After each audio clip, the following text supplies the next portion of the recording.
Pues muy bien, me vas a permitir hoy que rompa un poco las series que estamos haciendo. Vamos en una serie de Levítico y otra en Juan y vamos alternando, pero hoy voy a hacer una predicación temática acerca de las misiones un poquito intentando darles algunas, como una especie de ayuda, de sugerencia de cómo poderlo hacer y en cierta forma cómo poderlo hacer todos nosotros, ¿verdad? Todo el que ha creído en el Señor Jesús tiene la misión, igual que ellos, igual que lo que han estado diciendo, que la misión es algo diario, de hablarle, de ser de ejemplo para poder evangelizar a las personas que tenemos en nuestros trabajos, en nuestra familia y a nuestro alrededor, ¿verdad? Así que me voy a centrar en cierta forma en ellos, que van de misiones y un poquito una ayuda para todos, para saber cómo hacerlo un poquito mejor.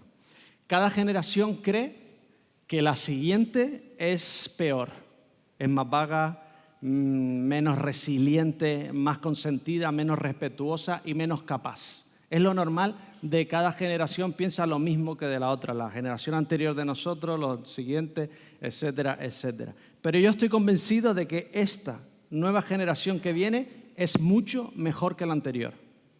Os doy unos datos, sabéis que me gustan los datos. 60% menos de consumo de bebidas alcohólicas.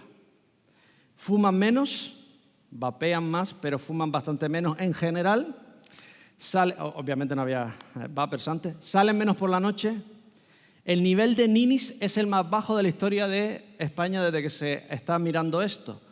Este año ha bajado un 11,5%. Trabajan más, estudian más que ninguna generación anterior.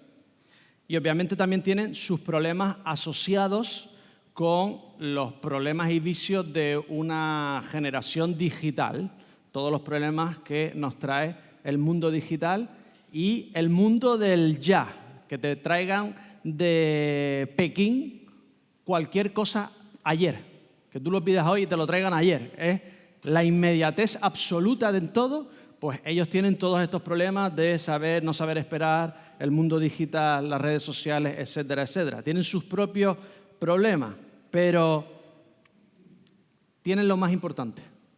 Lo más importante en este país en los últimos 50 años. Esta generación está buscando más a Dios que ninguna de sus generaciones anteriores. Esta generación hace 15, 20 años, la mitad de ellos se iban de la iglesia para ser como sus amigos. Ahora están trayendo a sus amigos a la iglesia para que escuchen de Jesús. Están trayendo a sus familiares y a sus abuelos y a sus amigos y a todas las personas que los conocen.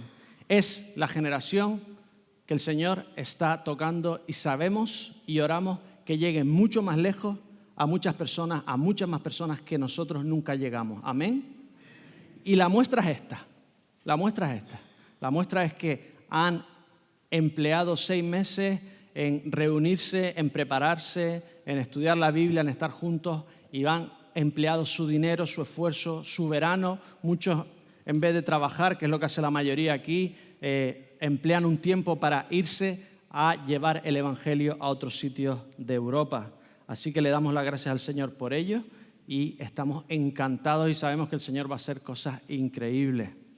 Así que me permito hoy daros algunos consejos de cómo hacerlo y en cierta forma son consejos para todos. Como digo, no es una predicación tan exegética como lo que estamos acostumbrados, pero creo que es necesario también que hagamos o digamos cosas un poquito más prácticas. ¿Cuál es para mí el mejor modelo y creo que para todos? Para poder seguir un poquito, coger aspectos de cómo lo hacía el mejor de todos. El mejor de todos, la respuesta correcta en la iglesia siempre es Jesús, ¿vale? Entonces vamos a ver 3 cositas que Jesús hacía increíble y una de ellas es muy difícil, las otras 2 nos pueden ayudar a hacer nuestro trabajo de misiones. 1, lo primero que hacía Jesús para su trabajo misionero era que hacía señales. Las señales que hacía apuntaban a Dios.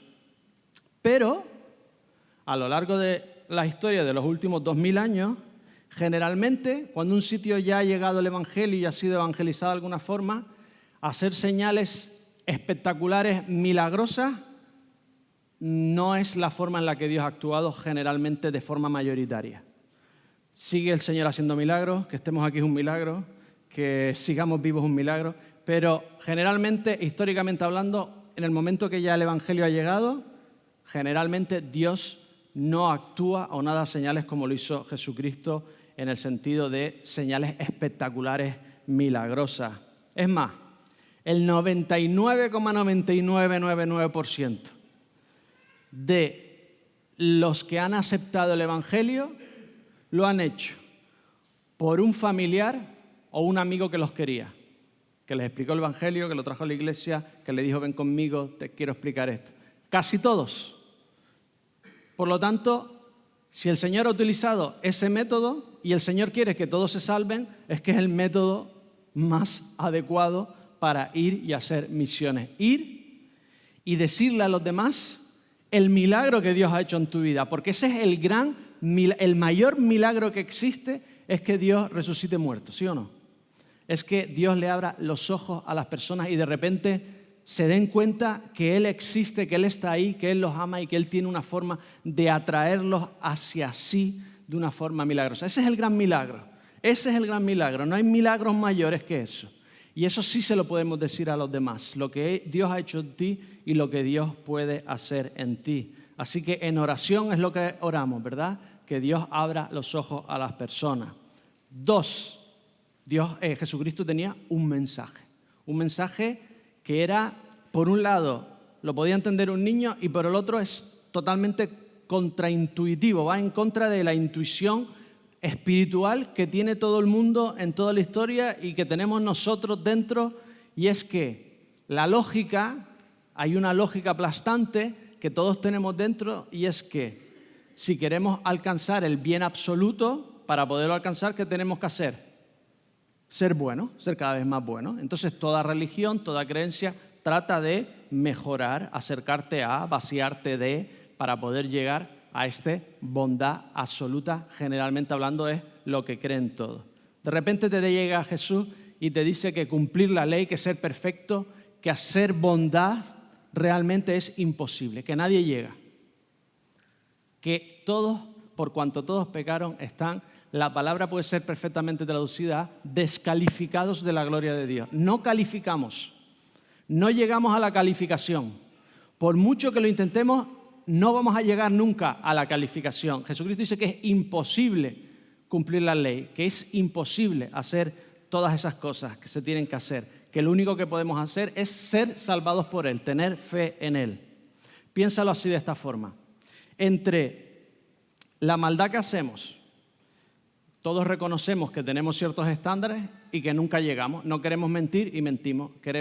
No queremos gritarle a los que queremos y le gritamos. No queremos esto y lo hacemos. No somos incapaces de llegar al nivel. Ya sabemos que hacemos un montón de maldades, ni siquiera porque no llegamos o porque nos sale del cuerpo y queremos hacer una maldad. Pero eso, en comparación con la cantidad de bondad que no hacemos y podríamos, con el potencial que tenemos como humanidad, como persona, con lo que el Señor nos ha dado, con el tiempo que nos ha dado, con las riquezas que nos ha dado, con la capacidad que tenemos de asociación, todo ese potencial está infrautilizado, lo tenemos que admitir. Y eso es muchísimo mayor que toda la maldad que hago. Es decir, cuando tú te quieres presentar ante un Dios que es perfecto, completamente bondadoso, totalmente amoroso, ¿quieres venir tú con este tipo de vida que no llega? ¿Cómo hay que amar a Dios según la Biblia? Con todo tu... Hay 2 o 3 versiones, Lucas y tal, ¿vale? Con todo tu corazón, con toda tu alma y con toda tu... ¿Quién es capaz de hacer eso? No te está diciendo, tienes que tener una tendencia a, tienes que tener una inclinación a. Yo soy una persona que tengo cierta inclinación a Dios y oro. No. Toda tu mente, todo lo que eres, eso en devoción completa a Dios. Es que ni siquiera cuando conocemos al Señor, en esta tierra llegamos a ese nivel.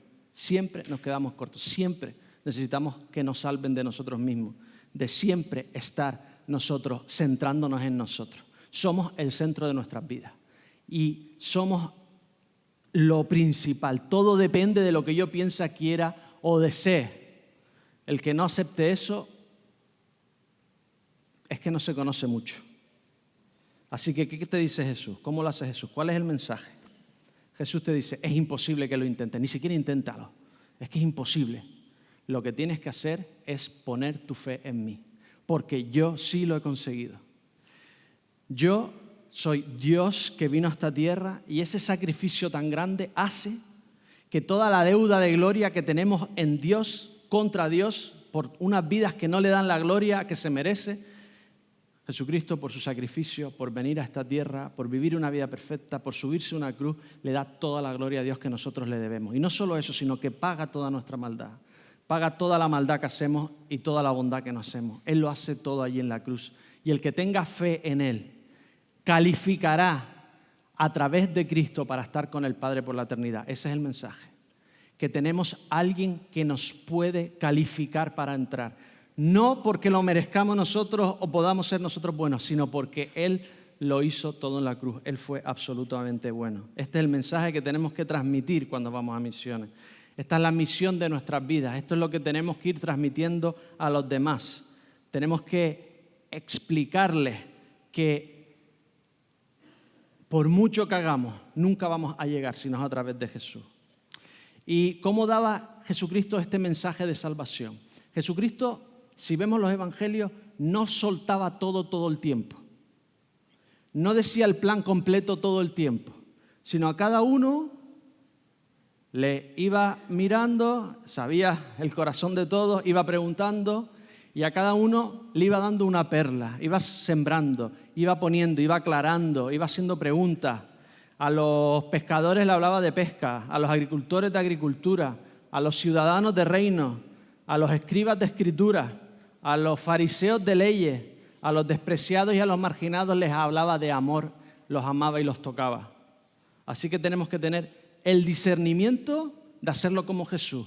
No vomitarlo todo directamente rápido, sino querer a las personas, entenderlas, acercarnos, tocarlas, para entender cómo poder ir explicando, cómo poder ir sembrando, cómo poder ir haciendo como Jesús. Hay hermanos que creen que hay que soltar el mensaje continuamente a todas horas y a todo tiempo, porque hay un versículo en 2 Timoteo 4:2 que dice que hay que predicar en todo tiempo, fuera de tiempo y a destiempo. Pero claro, esto era la exhortación a un pastor evangelista. La mayoría de nosotros no somos pastores evangelistas, no tenemos el don de evangelismo ni tenemos una congregación.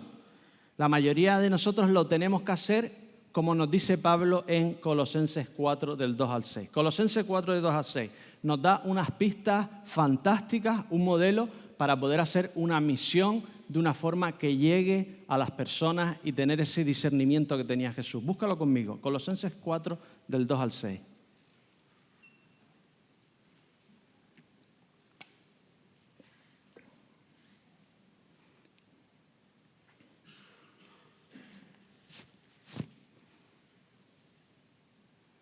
Dice así: perseverad en la oración y velad en ella con acción de gracia. Orad también al mismo tiempo por nosotros, para que el Señor nos abra puerta para predicar la palabra, a fin de dar a conocer el misterio de Cristo, por el cual también estoy preso. Pablo sabe que todo depende de la oración y de Dios, ¿vale? Y está pidiendo que oren por él. Versículo 4. Orad para que lo dé a conocer y lo anuncie como es.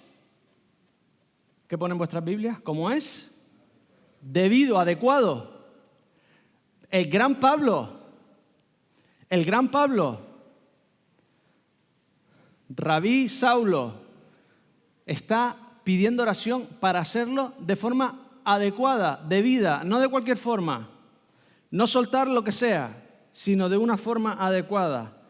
Y ahora les da las pistas de cómo lo tienen que hacer ellos. Él es el que tiene el don del evangelismo, él es el apóstol, vamos a hacer como lo tiene que hacer la mayoría de la iglesia. Comportándoos sabiamente con los no creyentes y aprovechar el tiempo. Procurad que vuestra conversación sea siempre agradable y de buen gusto, sazonada con sal, decía Reina Valera del 60, ¿verdad? Para que sepáis responder a cada uno como convenga. Este es el modelo que encontramos aquí. Primero, oración. En realidad todo depende de Dios. Dios es el que toca corazones, Dios es el que destina a las personas para que caigan rendidas a sus pies y digan, sí, estoy aquí, te necesito. Dios es el que toca, Tenemos que ir siempre en oración. Jóvenes, todo lo que hagáis en oración, pensando, Señor, abre los ojos de estas personas, abre los ojos, que la familia de este niño entienda, que él entienda, que este mensaje que es capaz de ser entendido por niños lo entienda. Todo en oración, todo en oración. Segundo, comportándonos. ¿Qué está diciendo? ¿Primero hay que hablar o primero hay que comportarse? Nos habla que tenemos que comportarnos. ¿Cuál es la segunda? Vamos en oración y nos comportamos con los demás. Dice literalmente que compremos el tiempo. Aquí la traducción nos han puesto aprovechar el tiempo, que seguro que está bien, pero un aspecto literal, si lo quieres coger literalmente como está escrito, es redime, compra el tiempo. ¿Qué están haciendo ellos? Comprando el tiempo para poderle hablar a otros. Han utilizado su dinero y su tiempo para ir y hablarle a otras personas en otros lugares. Utilicemos nuestros recursos para poder ponernos en situaciones donde podamos ayudar, comportarnos. ¿Para qué? La tercera, para tener conversaciones sazonadas con sal.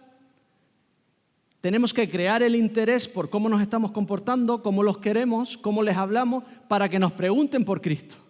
Y nosotros tener respuesta adecuada. Y nosotros tener la respuesta que va en el momento adecuado. Necesitamos el discernimiento de no echar lo que tenemos en la cabeza para sentirnos bien, sino estar en oración, amando, compartiéndonos, ayudando, teniendo conversaciones profundas con las personas, para saber cómo funcionan, qué es lo que le da alegría, qué es lo que le da tristeza, porque el Evangelio es la solución para toda la alegría que tenemos que dure y para toda la tristeza que tenemos que se quite. Es la solución para todo, pero tenemos que tener esas conversaciones con las personas. Tenemos que estimularlos para que la gente nos pregunte y entonces hablarle como es debido. Hay evangelistas que tienen el don que van a buscar a un sitio, van a un sitio y les predican a las personas sin que las personas le hayan preguntado. Un don, perfecto. Pero para la mayoría de cristianos que tenemos la misión de evangelizar, no es así. Para la mayoría de cristianos tenemos que relacionarnos con los demás con sabiduría y agrado hasta que ellos digan, ¿por qué está este joven aquí en un casal una semana entera pagando para poder cuidar a mis niños? ¿Por qué? ¿Por qué este vecino me trata bien cuando yo no lo he saludado en los últimos 2 años y me sigue diciendo hola y buenos días y buenos días?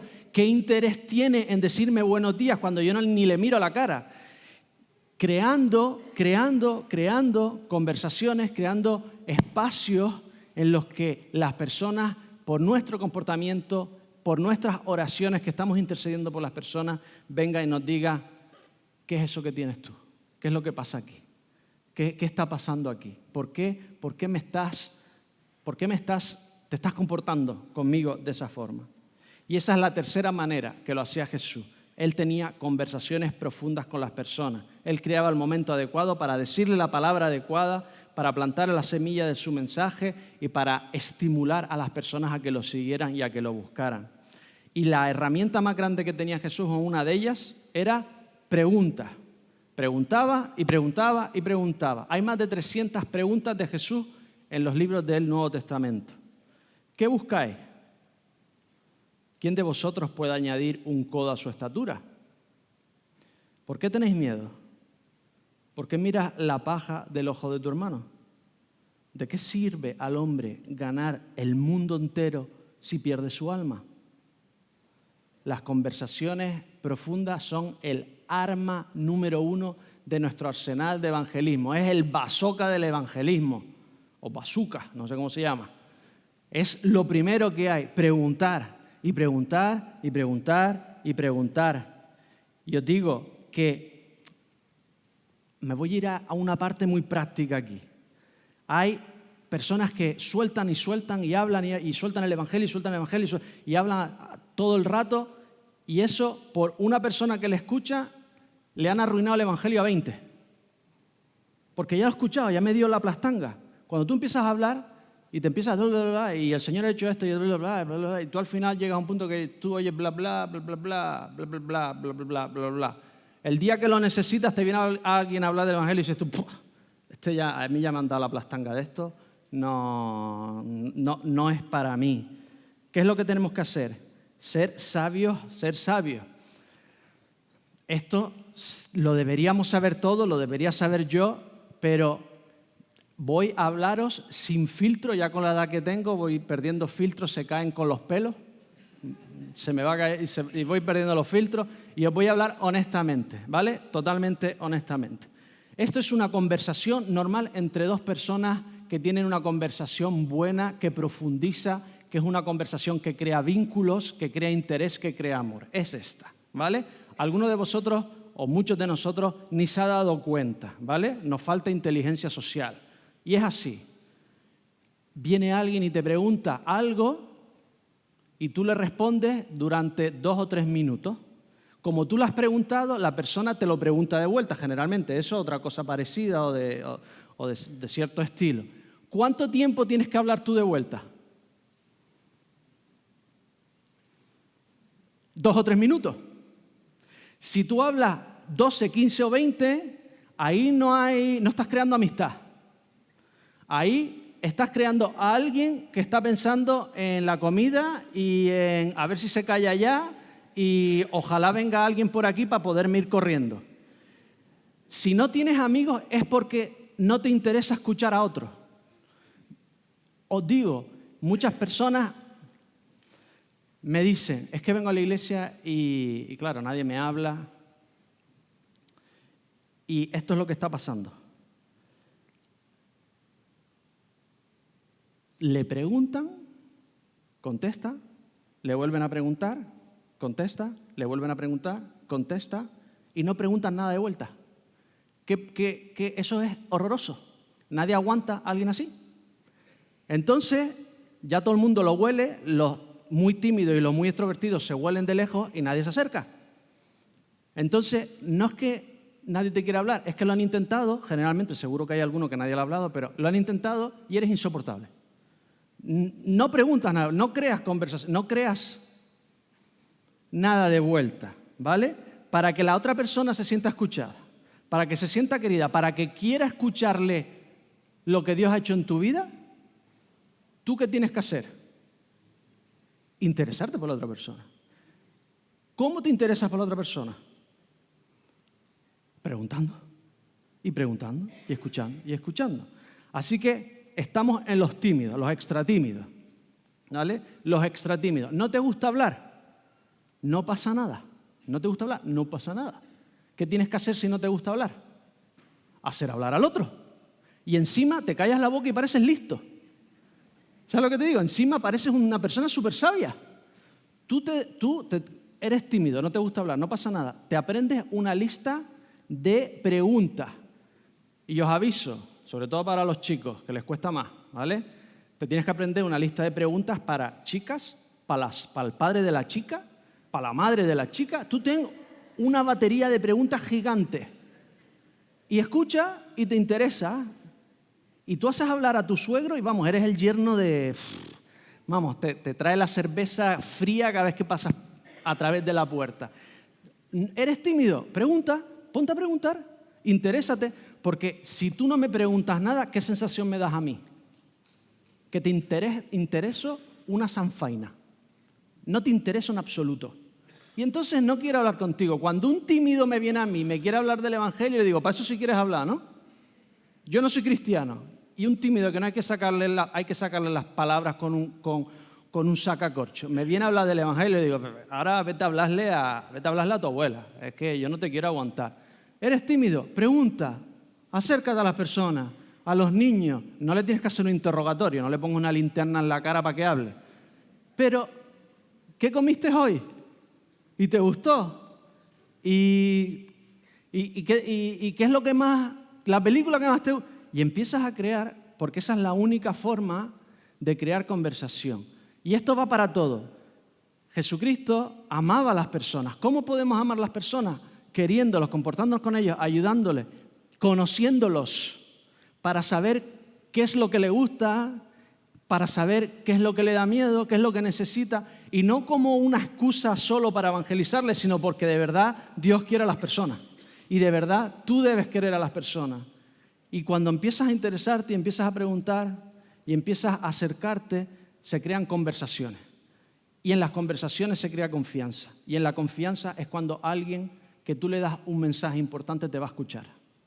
Si no, es muy difícil que te escuche. Puede que Dios lo tuviese ahí ya preparado para tú llegar a un sitio, soltarlo y que creyera, perfectamente. Pero no pasa en el 99% de las ocasiones.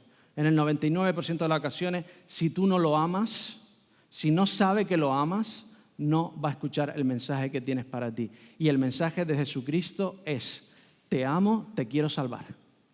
Te amo, estoy aquí para salvarte y para amarte toda la eternidad. Así que esos son los tímidos. No hay excusa para no preguntar, ¿vale? Vamos a los extrovertidos o extraextrovertidos, ¿vale? Estos son todavía mucho peores que los tímidos, ¿vale? Yo prefiero 1000 veces un tímido que un extraextrovertido. Con un tímido ya he aprendido que puedes sonreír y tardar 2 minutos en hacer la siguiente pregunta y no pasa nada. Te quedas sonriendo así, el otro se te queda así, y tú puedes tardar 5 minutos en hacer la siguiente pregunta, que no pasa absolutamente nada, no hay problema. Los tímidos están acostumbrados. Ellos solo quieren que le carriles la conversación y ya está, tranquilo, tú no pasa nada. El extraextrovertido es insoportable, ¿vale? Generalmente yo era bastante extrovertido, más de joven, ahora he aprendido un poquito a calmarme un poco. Y el extraextrovertido es porque le gusta hablar de sí, y te habla porque es el centro del mundo y lo que quiere es que lo escuchen y decirte lo bueno que es y lo no sé qué, lo no sé cuál, lo no sé cuánto. Yo era un poquito así, pero era un poquito más que a mí me fastidiaba el silencio. Quería rellenar para que hubiese buen rollo, ¿no? Entonces, cuando había silencio hablaba y al final terminaba hablando de más, ¿vale? Entonces, el extraextrovertido es insoportable, ¿vale?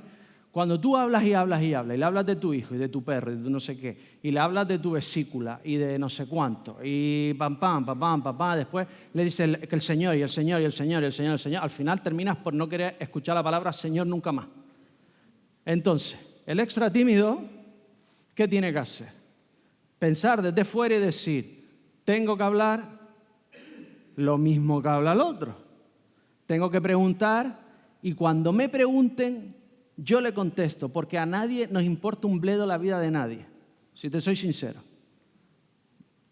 No nos importa mi vida, no me importa tu vida, nos queremos mucho, pero hasta que tú no quieres mucho a alguien, te importa un pimiento lo que haga el hijo y el abuelo, y preguntas por educación, y hasta que no te preguntan de verdad, tú no empiezas a soltar, y cuando creas esta conversación, entonces cuando le puedes hablar del Evangelio. ¿Por qué? Porque empiezas a escuchar qué es lo que le gusta, qué es lo que no. Lo puedes amar de la forma en que quieres ser amado, no de la forma que tú quieres amarlo. Le puedes explicar el Evangelio de la forma que lo entienda, no la forma que lo entendiste tú. Tienes que ir acercándote a las personas, y si eres extra, contrólate. Habla menos, escucha más y contrólate, porque si no, no vas a tener ni amistades ya por sí, ni nadie se te va a querer acercar, ni vas a poder explicarle el Evangelio realmente a nadie, porque eres como una ametralladora que alguno matas, pero aquello es tirar tiros por tirar, ¿vale? Así que concluyo con qué es lo ideal, a dónde aspiro yo y dónde deberíamos un poquito aspirar todos. Aquellos que son socialmente sabios como Jesús, si pensamos un poquito en la vida de Jesús, era un hombre que preguntaba, respuestas cortas, volvía a preguntar, le preguntaban, no se quedaba callado, respondía, a ver si se quedaba callado, pero generalmente respondía, volvía a soltarla. Era un hombre que tenía obviamente sería el hombre más sabio socialmente del mundo. Así que, intentando yo ser más como él, esta es la regla que yo me intento poner. Intento hablar siempre un poco menos que el otro. intentar siempre hablar un poquito menos que el otro. Ni demasiado menos, ni demasiado más. Siempre intentar hablar un poquito menos que el otro. Interesarte de verdad. Amarlo de verdad. Comprender a la persona de verdad. En oración, comportándome como Jesús con esa persona, teniendo conversaciones profundas con esas personas. Preguntando y conociendo y amando profundamente y preguntando y ayudando a las otras personas. Así no solo se sentirán escuchadas, sino que serán escuchadas. Así no solo se sentirán amadas, sino que serán amadas. No es una estrategia, es una forma de vivir como Jesús. Amar de verdad a la gente, escucharla, ir a donde están, ayudarlos como podamos y nuestras conversaciones estarán sazonadas con sal y contestaremos las inquietudes de las personas que quieren saber por qué demontre queremos escucharlo, por qué demontre queremos amarlo. En la época en la que no tenemos tiempo para nadie, sino para nuestro móvil, para nuestro ídolo, lo único que tenemos tiempo para los demás es para enviarle un audio. Que en realidad no tienes tiempo para el otro, quieres que el otro te escuche. En la época en la que no tenemos tiempo para nadie, de repente estás apartando tu vida, estás haciendo un esfuerzo, te estás acercando a personas porque quieres amarlas, quieres escucharlas y sobre todo quieres que ellos sean escuchados, vistos y que ellos entiendan a Cristo. Y que entonces empiecen a ellos a escuchar y a entender quién es Jesús, que lo necesitan, que hay un vacío en sus almas y que jamás podrán acercarse a Él si no le piden a Él que venga a sus vidas. Ora conmigo.